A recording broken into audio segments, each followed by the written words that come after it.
Another chaotic weekend in Hong Kong as protests against a controversial extradition bill continued for the 8th consecutive week. For more on this and other news from around the world, let's go over to our Hong Yoo. Now, was Sunday's latest protest as violent as the previous one that we remember?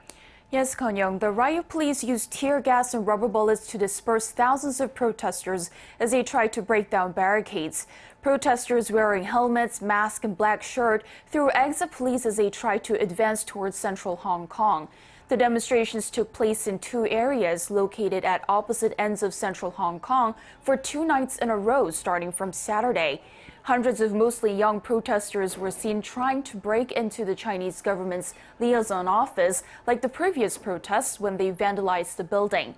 The demonstrations started to demand the scrapping of a controversial extradition bill that Hong Kongers feared would threaten Hong Kong's autonomy. But even after the chief executive Carrie Lam had announced the extradition bill is dead, protests continued as they expanded into calls for a greater democracy, the resignation of its leader, and an investigation into excessive use of police force on protesters.